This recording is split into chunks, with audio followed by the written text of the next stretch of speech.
storms around parts of the CSRA, and we still have some around tonight. Some of these are packing some decent punch with some heavy rain and some wind. We're talking about where these storms are headed and what we can expect for tomorrow.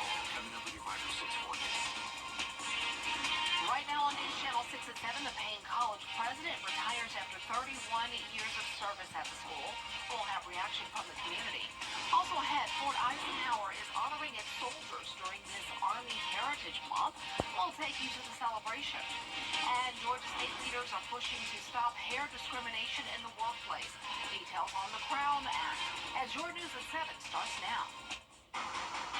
Live from Television Park, this is WJBF News Channel 6 at 7.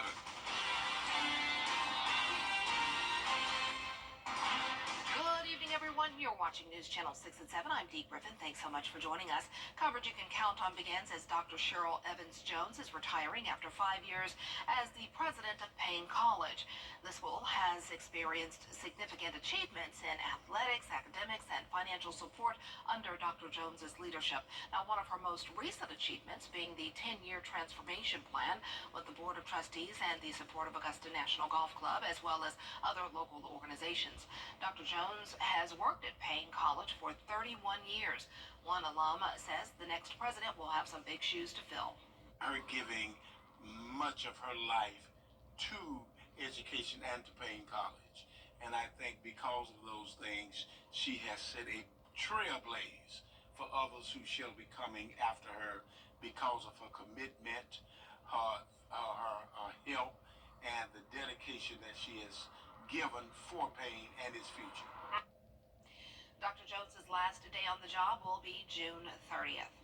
Time now for a first look at our weather with Chief Meteorologist Tim Miller. And Tim, it looks like the rain and everything just blew right through, and now it looks like nothing ever happened. Yeah, pretty much. Of course, the question is, if you're in Savannah, you're saying, maybe 6. Thanks to a food nutrition program in Richmond County, kids who might otherwise go hungry are receiving a free breakfast and lunch at some local schools. Today, we stopped by WJBF. Breakfast and lunch meals are also available at Laney and Butler High Schools, as well as Hepzibah, Wilkinson Gardens, and Montesano Elementary Schools. And they are taking part, as well as Richmond Hill K-8 and Richmond County Technical Career Magnet School. Richmond County School Nutrition Department is serving meals throughout the month of June.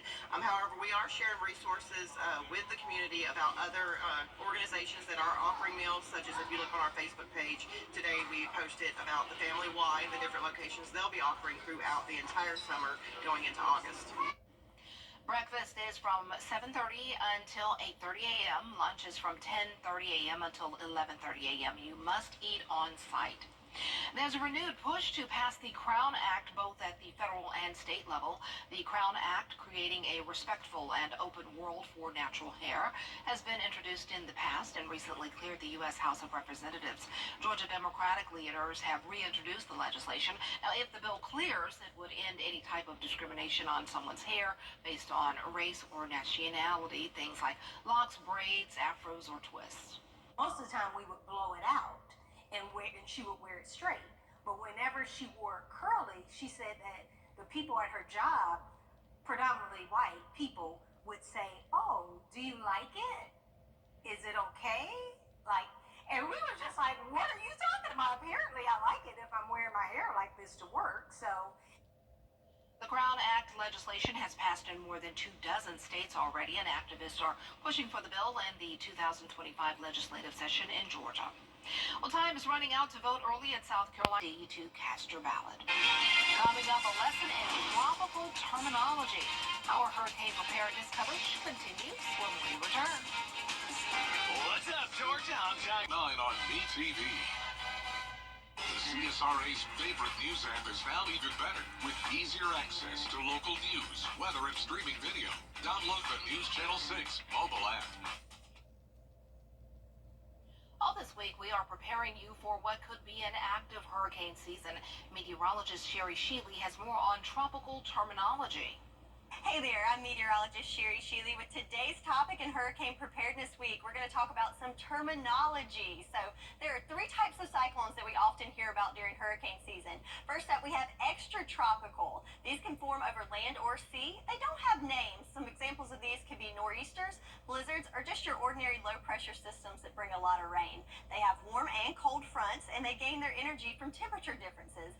Next up, we have tropical cyclone, which is what you hear about mostly during hurricane season, and they gain their energy from warm water. They have defined centers, and the strongest of the winds are found there.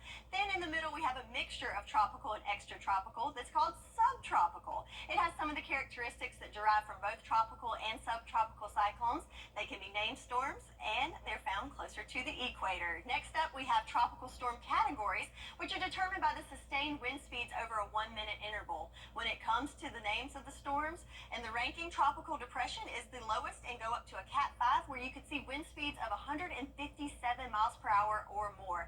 Note that any of these systems can cause lots of damage, but we consider the most damaging and major hurricanes to be Cat 3 and beyond. So it's important to know the difference in the categories so you have an idea of what you can expect if a system is headed your way. But not only does the category of the storm dictate what you can expect, but also your location in respect to the direction of the storm can mean different impacts. So here we have a structure of a typical storm. We have at the center the eye, which is where things are typically pretty calm. Then outside of that, we have the eye wall, where the strongest of winds can be found. And then outside of that, we have the rain band. So there's the basic structure, but also a hurricane can be broken into sections, also known as quadrants. In the northern hemisphere, the most destructive section of the storm is usually found within the eye wall and also the area to the right of that, known as the right front quadrant. So based on the direction of movement during the hurricane, this section tends to have the strongest of storm surge, high winds, and also more destruction. But don't let it fool you. No matter where you are on there, there's certainly a lot of damage that can be found, including the left front quadrant, where you could have significant storm surge, the left rear, where the weakest of winds are found, but certainly can be damaging, and also the right rear, where there's big flooding threats. So that's your information today on the terminology. Stay tuned tomorrow. John Lynn will have some information on the formation zones when it comes to hurricane preparedness. Great job, meteorologist Sherry Sheely on that. That's all. That is very helpful information when it comes to hurricanes. Today, somewhat of a tranquil day, other than the thunderstorms. 91, 69 was the low. Pretty much on target as we should be for this time of year. Things warm up, though, for the weekend. Your forecast is next. You were injured in an 90 overnight low temperatures in the mid-60s. That's your forecast. All right, Samuel still ahead. We're celebrating Black Excellence 365, an inspiring story of how drumming is creating harmony and hope for kids here in the CSRA. When your news at 7 returns.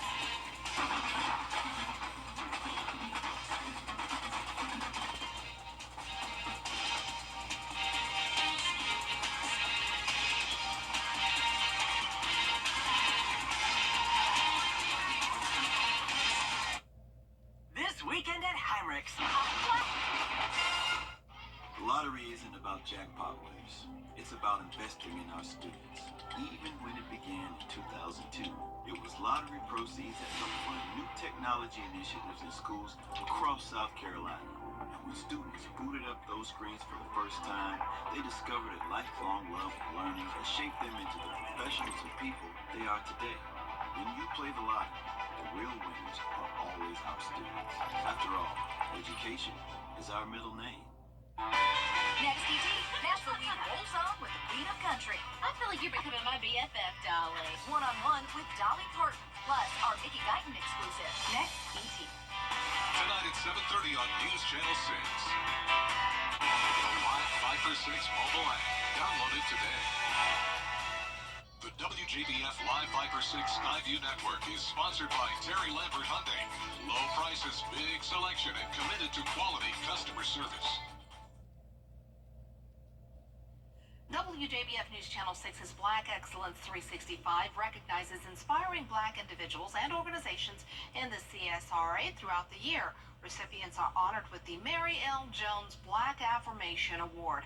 This month, we have Jermil and Christiana Harris, the creators of Created to Play. Here's Sean Cabbage talk. In Augusta, Georgia, mentorship program Created to Play is marching to its own beat. We'll go. It began in 2019 with a simple goal: use music to teach kids cooperation, discipline, and faith. School isn't crazy. kids were acting just chaotic, hitting teachers, doing all kind of stuff that just didn't have any guidance. So, of course, God just spoke to me in a dream and just, told me what to do. IMAK. The founders Jamal and Christina Harris started with almost nothing. They turned household items into makeshift drums and cleared out a room to create a practice space. We took the bed slats from a bed, nailed them to the wall with some thumbtacks so they can read their music. We took some coffee mugs and put it on there. He would take his drum set apart. He had different drum sets. He would take them apart, make bass drums, make tenor drums. So we were making do with what we did have. What started with 6 kids has grown to nearly 50 from all over the region. These kids, ages 3 to 18, are learning much more than music. Because it gives them confidence. Their confidence boost, not only comes here, but it matriculates into the schools. A lot of kids are being bullied. This is their family. This is their friends. The program has performed for famous people like former President Barack Obama, Stacey Abrams, and Georgia Senator John Ossoff. The group wowed an audience in West Palm Beach, Florida, even without traditional instruments. The kids took pots and pans. They took all kind of stuff and they made a full sound. They had the whole room crying. Literally the whole room crying. The impact on the kids is clear. I was just happy when I found out I was a band. Not only did I get to learn music, I also learned life skills like respect and other stuff like that. And also it opened a lot of doors for me, like scholarships and all that. So my experience has been very well. Not only do they care, they also want to see me grow. They see my potential. The program offers a supportive, family-like atmosphere where these kids can truly thrive. Baby girl is helping her come out of her shell. She was a little shy for a minute, but now she's really enjoying. And baby boy, he's been watching his brother since they both were in high school, so he was a baby at the time. So he has drawn a love for drums himself. Now, he was in the football, he got discouraged. So once I found something that he's enjoyed doing, Mom, I gotta get to practice one time, and this, I just smile when he gets up and ready to go and put that drum in my trunk. Yes, I know that this is what he wanna do. Looking ahead, Jamal and Christina hope to expand further. They need more funding for transportation and facilities to accommodate more children. They're calling on you to help by donating or volunteering. It feels super good to know that the colleges are already reaching out to them, following them. They are in elementary school, giving them full scholarship, letting them know, like, hey, don't choose nobody else, choose us. Because of their impact on youth, using drumming to foster discipline, cooperation, and confidence, Jamal and Christina Harris are honored with this month's Black Affirmation Award. And congratulations, what a wonderful program, and maybe someone out there, or maybe you can help out. Well, we have more information about Created to Play on our website, WJBF.com. You can also nominate someone for our Black Excellence Award. Just go there. The nomination form is on our website, and we can't thank Jamal and Christina enough. They're doing a great job. We'll be right back. When I was your age, we never... A man who holds the Guinness World Record for the largest collection of dinosaur poop. What? Where'd he get it from? Has opened a museum in Arizona. The Pooseum. That's it. Pooseum is located in the town of Williams, about an hour south of the Grand Canyon. Owner George Franston quit his job to open it. It's home to thousands of pieces of fossilized feces, also known as coprolite. A highlight of the collection is the world's largest piece of coprolite, 29 inches of T-Rex poop. How do you know that's T-Rex's poop? How do you know that it's dinosaur? And where do you get it? I have so many questions. Well, how do you test for it? How do you test to see if that's not regular people poop versus a dinosaur? Listen, we got some red Georgia clay that we can make it mold it. We can open sell up a it, museum. right? And charge people to come in. I think we got ourselves a side hustle here. That is interesting. All right. And who falls for that anyway? I don't know. Good question. All right, it's going to get hot. Any showers or storms done with, and hot weekend, but the humidity won't be too bad. So there you go. Temperatures in the mid-90s. Poop definitely wouldn't last around here because it's too hot. Too hot. Well, it's hot in Arizona too, so I just have so many many And questions. we'll get a little closer. No, I promise. We'll okay. That's our time for now. Thanks so much for joining us. We're always with you at WJBF.com. Entertainment Tonight is next.